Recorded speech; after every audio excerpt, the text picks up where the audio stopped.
A troubling new report from the CDC shows the number of deaths by suicide among adolescents and young adults is on the rise.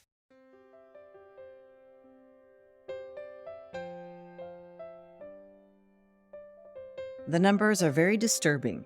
From 2001 to 2021, youth suicide rates rose more than 60%. Data from the CDC reveals those living in the poorest areas were 37% more likely to die by suicide. But this trend, unfortunately, includes all young people, even those who seem to have it all. The battle that so many have in their own mind is more than anyone can ever expect. She played hockey and wore a mask. She was the catcher for softball and wore a mask, and she would always say she felt so at home then because she was hiding herself. Today, I'm honored to have Angela Drake on the podcast. She suffered the heartbreaking loss of her 17-year-old daughter to suicide. But instead of letting the grief destroy her, she decided to work through the pain to try to prevent other suicides. Just really finding that piece of resilience that you may not know that you had inside of you. When you're sitting in that darkness too, you can choose to sit there and stay there, and that's perfectly fine if that's where you need to be. But you can also take some seeds of hope that you've got in your pocket and put them in the dirt with you and, start planting something beautiful.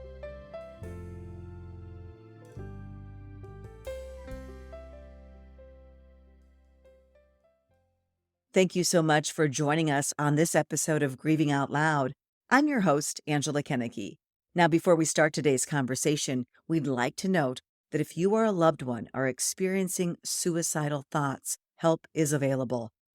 One of the first things you can do is dial 988, or if it's an emergency, of course, call 911.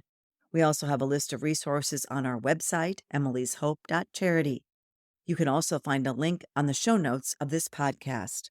And please remember, you are not alone.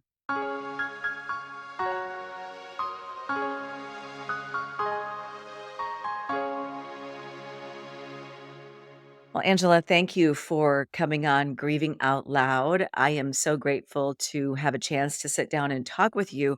I just can't believe it's taken me this long. I put all the blame on me because our daughters are actually together in the mausoleum, Yeah. one right on top of the other in their niches. So I see your daughter, Brittany, often when I go there and visit her and think about her as well. So I'm so happy that we're connecting. Yeah. Thank you so much. Let's just dive right into talking about Brittany. And I know that she died a couple of years before Emily, and she was just 17. Yeah. So she was, that all-American girl. She was a star athlete, student, best friend to everyone that met her. Of course, amazing daughter and sister. And just no one from the outside looking in would have ever expected anything. Did you suspect anything? We fought a very long battle and had a lot of gracious support during it, but also, that stigma that goes with it really weighed heavy on her and others around us.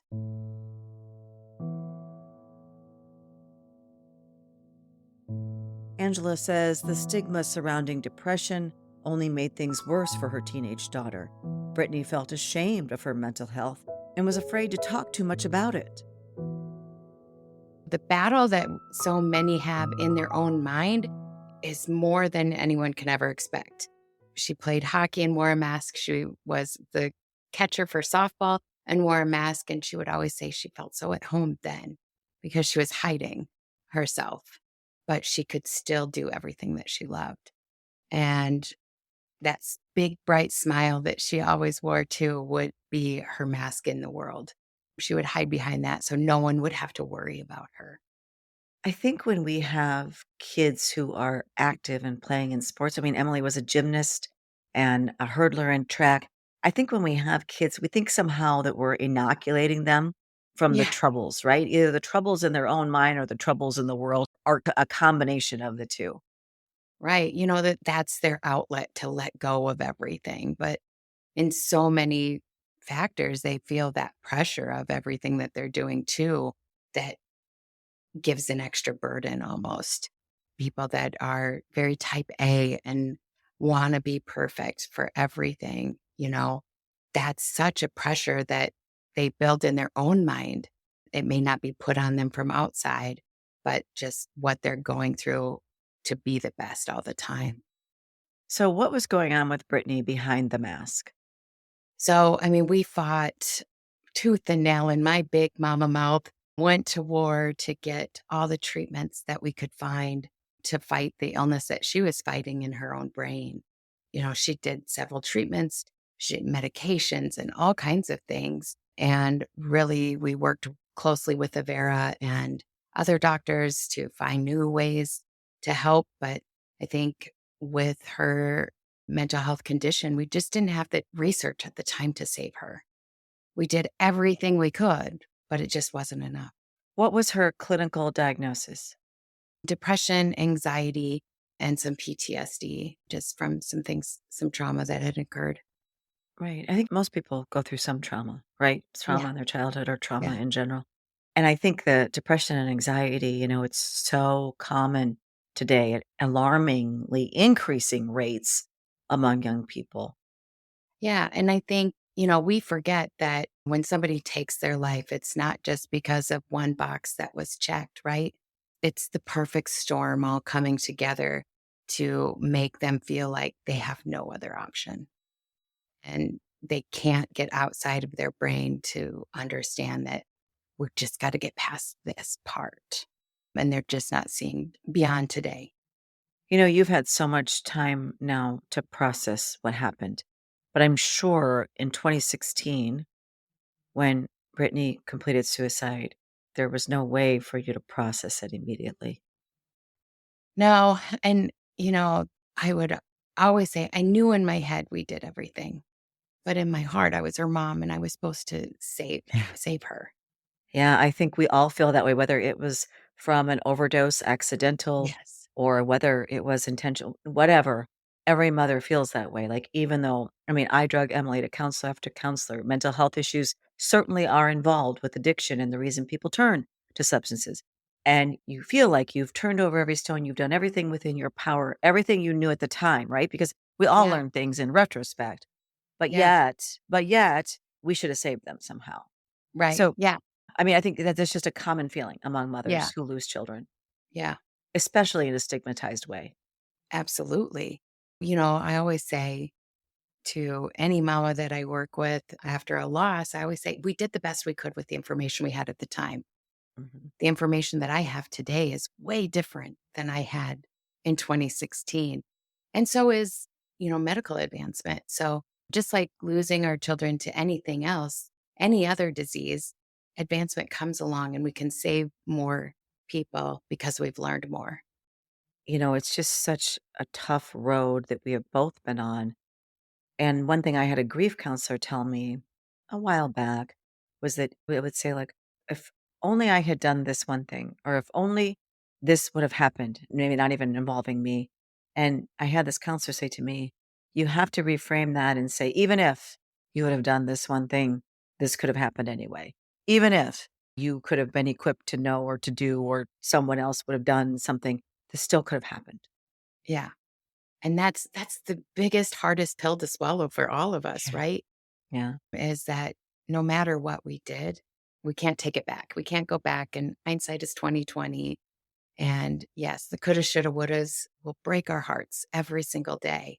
But if we don't keep moving forward, we're going to end up right with our kids. Right. And Wondering, you know of parents that's happened to, right? I mean, I do. yes, I know of parents that have taken their own life or drank themselves to death. I mean, it's yeah. understandable. Have you found a sense of peace with what happened? Have you come to a sense where you can sleep through the night and you feel at peace now? I think some days I do. Yeah, yeah. I get And that. maybe even just moments of days I do. I'm smiling at you because I totally get that. Because, like, sometimes I think, oh, I'm finally, like, people say, oh, we hope you can be at peace, with this, Yeah. with what happened and find peace in your life. And that's always what I wanted, when I was dealing with the Right. struggle. with Emily Yeah. and the struggle that I was going through with her, the thing I would hope for and pray for was peace, right? Yes. I don't have it all the time, like what you're saying. No, and how could we? Right. That big chunk of our heart is gone. That's true. And we're walking through life without that piece of us. And we were never supposed to have to walk through life this way. We were never supposed to have to know this.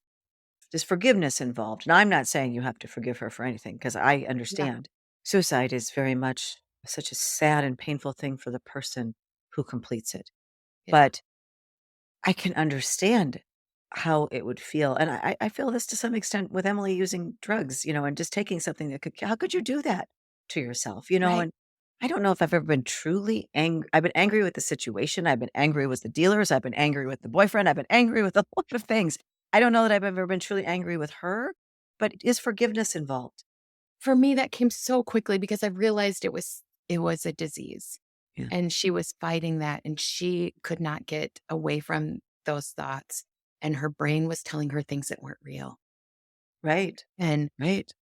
I was so grateful to have amazing people with me throughout her whole battle that reminded me of that she's not choosing this. This isn't what she wants for herself. It's that disease that's fighting in her brain that she's got to fight against. What a battle to fight against yourself all day, every day, Yeah. and how exhausting that had to be. And I would always say, and I still do, she had to be feeling 100 times worse than we're all feeling here without her for her to leave. That's how bad it had to be. That's a really interesting way to put it, or to reframe it. I think it's so important that we reframe these things in our own minds in a way that allows us to carry on, to come to terms with it.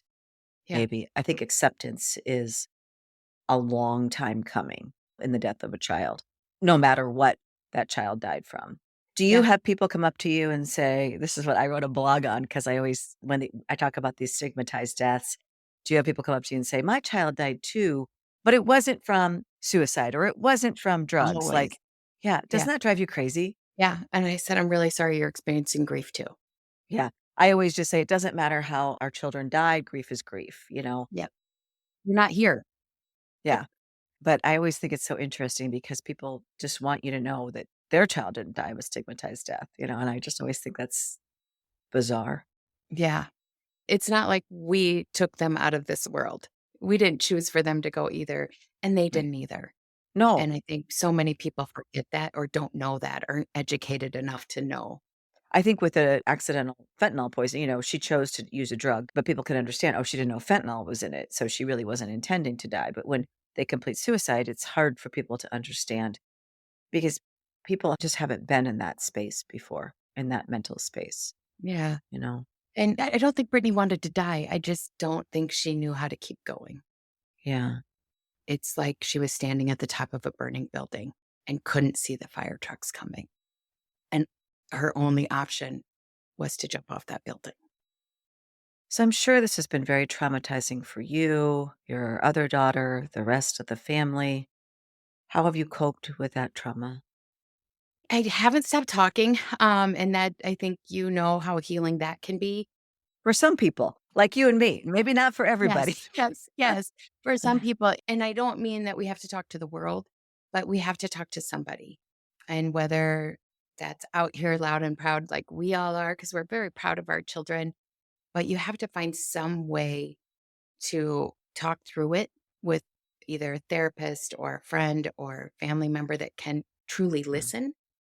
And then just really finding that piece of resilience that you may not know that you had inside of you. When you're sitting in that darkness too, you can choose to sit there and stay there. And that's perfectly fine if that's where you need to be. But you can also take some seeds of hope that you've got in your pocket and put them in the dirt with you and start planting something beautiful in honor of your loved one.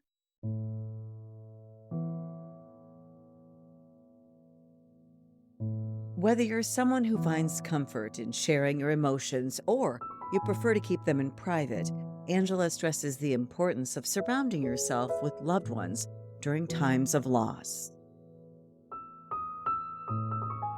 Having your tribe, that's been huge for me. Friends, family members, sometimes strangers have really been able to support me and allowing that. That's hard for me.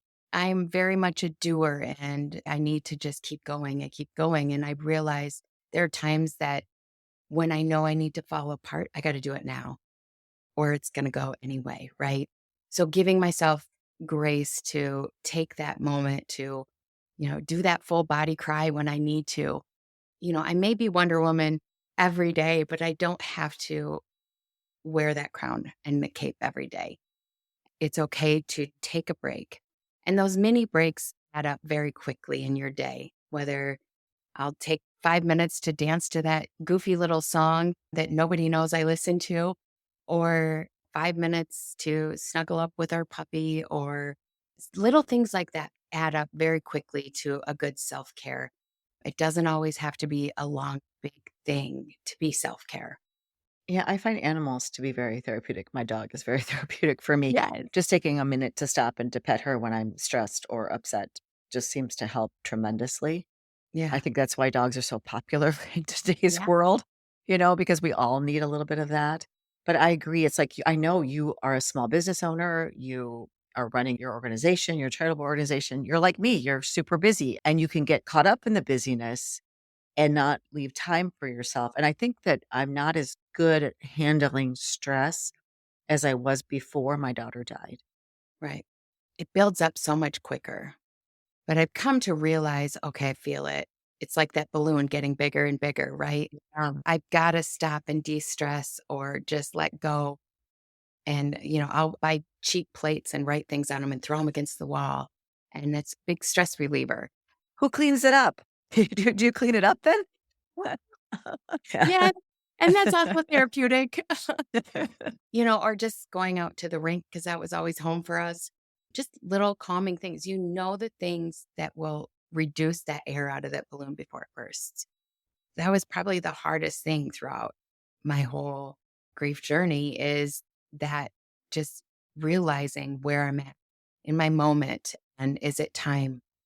Take the time to do it, or it's going to take the time from me. Yeah. So, what do you think it is inside of you? And you're a couple of years ahead of me, even on what I always call this grief journey. What do Yeah. you think it is inside of you that made it possible for you to not only move forward, but to do some pretty amazing things in Brittany's honor? I've always been the girl that had talked too much on her school report card, and I screamed and I shouted throughout my whole life for my girls and anything that they needed. And Brittany's battle is over, unfortunately, but there's still a big war to be fought. And I still have this big mouth. So I might as well use it to do something good. And if I can also honor my daughter, man, Brittany loved to help other people. And that's truly how this all started was, that first bouquet of flowers that showed up the night she died. And I said, oh my gosh, Brittany would be so mad people are spending money on flowers. We could do something so good with that money. Please make sure no one sends flowers. Instead, put the money in an account and we'll figure it out later. That night that Brittany died, Fight Like a Ninja was born and we didn't even know it. Wow, that thought came to you right away. So Yeah, for me, it took a month or so. I mean, before I started thinking along those sure. terms, but that's incredible. Well, that was always Brittany's answer when she saw flowers come. She had been delivered flowers a couple times and she would be like, this is such a waste. Do you know, we could have fed 3 people for this or, her heart was so good and so kind. And she was so giving. And I knew the second those flowers showed up, that was my instant reaction is we have to honor her in a big way. And what better way to honor her daughter than through the sport Brittany loved, hockey? Angela used the money she received after her daughter's death to create a nonprofit called Fight Like a Ninja. Just 7 months after Brittany's death, the group held its first hockey tournament. And you've continued those hockey tournaments to this day, Yeah. right? Yeah. So what happens with the funds that you raise? So we do a $4,000 scholarship in Brittany's honor to one girl that plays hockey. We've done some endowments to the Avera Foundation to help other families. I was a single mom during much of Brittany's battle and didn't have the funds to go after these treatments that she needed. And Avera Foundation came through for me. And so I wanted to then make sure that they had continued funds to keep helping families like ours. And so on Brittany's 25th birthday, we were able to add another $25,000 to that fund and just keep that going because that's so important. Not everybody has the funds to pivot and make a new decision because insurance won't cover it or they don't have a house to mortgage to pay for it. Or they can't meet their deductible, right? There's all kinds of expenses All the involved. things. And so we wanted to help in another way that way. And so we were able to do that as well. That's amazing. And just reaching out to other nonprofits and partnering with them any way that we can and starting conversations through different things that we do in the community just makes all the difference in the world. So, have you heard from any of the young women who have received the scholarships? Yeah, I'm so proud of all of those girls. How many have you given out? Do you know? So this year will be our ninth one. Wow. Yeah, because we did it the very next year. So it's so exciting to see them graduate and start their lives and know that we had a small piece of that. With $4,000, it doesn't go far in college, but That's a decent scholarship. That's not it bad at is. all. Yeah. It is. And so, watching these girls just shine. And this past ninja tournament, we had an alumni game. And all of those girls came back Oh, to participate in either they played or they helped ref or announce or were just there. And that piece last year was just like fill my cup for, yep, this is okay. Absolutely, we're doing this.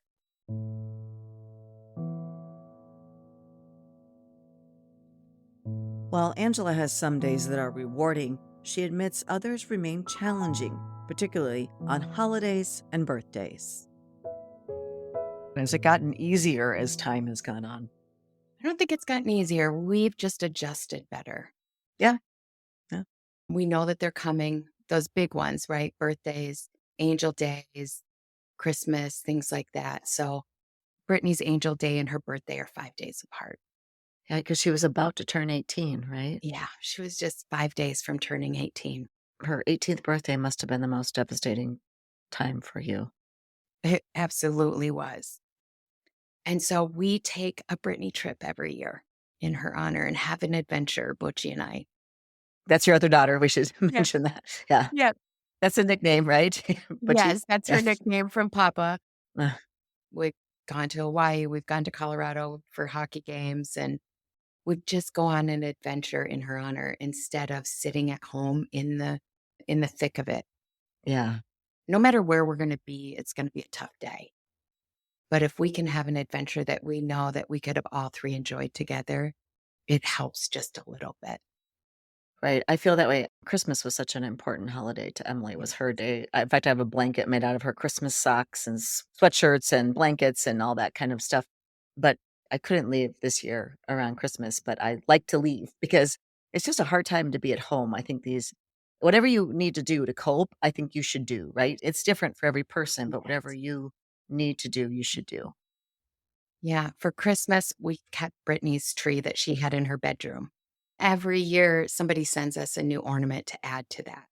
So not only are we remembering Brittany, but it so helps to get a message from a friend or a family member that's thought of us enough to send us an ornament for that tree.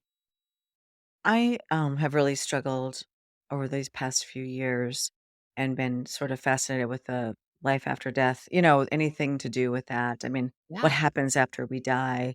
I believe none of us really know. I mean, it's great when people say just have faith, or, drives me nuts when people say, oh, she's with Jesus now, so you should be happy. That's not something, She's not with me.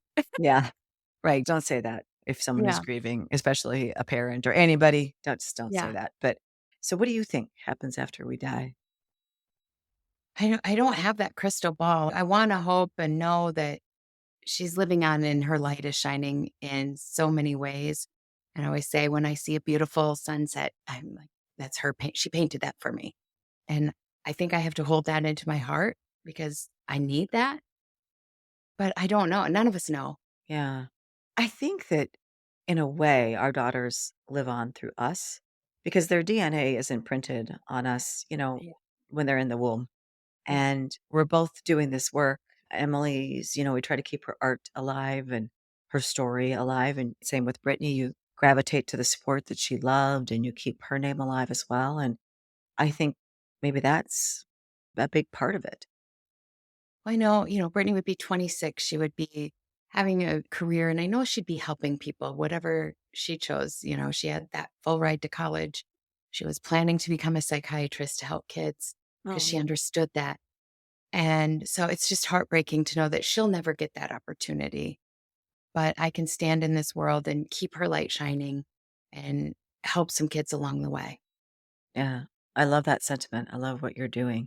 And do you work with newly grieving mothers? I mean, do you talk to a lot of people, parents that have Yeah. gone through this kind of thing? Do they seek you out? How does that happen? Yeah. A little bit of both. I used to be part of an organization that paired us up. I took a step away from there. But all the mamas that I've met along my way, I always say I collect people, not in a serial killer way, but in a you're in my heart way. Well, yeah, hopefully not in a serial killer way. Yeah. Yeah. And then, so the mamas that I've collected are just a unique, amazing bunch of women that I've gotten to know. And, some have just reached out. They've seen our story. And so they've reached out and we've just become good friends. A broken mama heart sees another broken mama heart. No matter how we've lost our kids, our heart is never unbroken. Right. I think that's hard for the rest of the world to understand as well. Have you had people that have been not very understanding? Have you lost people along the way who are no longer part of your life? Oh, absolutely. And I think any major event in your life allows you to see who those people that exit are. Right. Maybe superficial people, right? People that weren't. Yeah. It was a very difficult thing for me to take right away is Oh, yeah. Yeah. the people that were exiting our life. And I was devastated and couldn't figure it out. Some have come back and just said, I didn't know what to say. I didn't know how to say anything. So I said nothing. Oh, And so we've had a conversation and don't ever do that. If you don't know what to say, just show up and be silent. just show up. You can show up with a plate of food, or you can just show up, get a card that says it for you, or whatever. Yeah. I think people are very uncomfortable with child death in the first place, and also especially with suicide and or overdose or any kind of stigmatized death. I think they're very uncomfortable, many people. And I think you're right. People either exit, and I've certainly had my share of people exit. They want me to stop talking about this subject. Yeah. They just want me to shut up. Mhm. I'm not going to do It's that. not my vocabulary. Or they can go, but it doesn't mean that it's easy for me when they leave. It's Right. another loss, right? A loss upon a loss. I've talked about that on this podcast before. And then there's also the people that remain deafeningly silent and to this day have never said a word to me, who were part of Emily's life when she was growing up or whatever the case may be. And that's almost harder to take than the people who just exit, because I just figure, well, they were superficial people that weren't really there for the tough moments in life, right? Right. But it's the silence, I think, that's hard. Yeah. And I've had to give grace to some people that have either been silent or exited because I don't know what they're carrying. Right. That's true. And you hear some people say, like, funerals are too hard for me. And I'm just like, oh my gosh, you're missing the point. Funerals are hard for everybody, but you just need to show up, you know? Yeah. Yeah. The night before Brittany died, we were at another family member's funeral Oh, or the wake for him. And it was extremely hard. And, we had some tough conversations in that car ride home. And then to have the day of my cousin's funeral was the day Brittany took her life. And my entire family caravan from one funeral to us immediately. And just the power in everybody, like literally 100 cars showing up was amazing. Right. The support, like 300 people at the visitation for Emily. And I was just like, oh my gosh. But I felt so bad for people during the pandemic, people who were losing people. That kind of support, you don't even realize what it means at the time because you're so in shock. But you Yeah. don't even realize till later just the power of someone's presence and of multiple people's presence, right? Yeah. So just showing up is so important and to not worry so much about saying the wrong thing. It's better just to say, I'm sorry, I'm here. Yeah. Don't ask what you can do because we don't know. Give me a list of things. Send me a cleaning lady. Can you mow my yard? Give a list of the things that work for you to do and maybe leave them on my counter, with your name on it, or just send gift cards because that gives me the power to choose what needs to happen. But all in all, like my closest and nearest dearest just showed up Yeah. and sat on the couch. We didn't say a word, but we just were there. Yeah. No matter how difficult it is on you, I think that's Yeah. so important. And I love everything that you're doing in Brittany's name. I'm going to continue to use you as an example when I speak to I'm groups. honored. Well, I just think it's really cool. I love women playing hockey anyway and girls playing Yes. hockey. And I think that it's fantastic that you're encouraging other young women. Well, and your husband and son have come out and helped with the hockey tournament. Yeah, because they're hockey guys. They're buffs and they love being on the ice. So that's for sure. Yeah. Well, thank you again. And I know I'll be visiting Brittany the next time I visit Emily at the mausoleum. So Yeah. I am just so grateful to connect with you and again, everything that you're doing. And you've also supported Emily's Hope. So any way that we can support you, I would be honored to do it. Awesome. Thank you so much.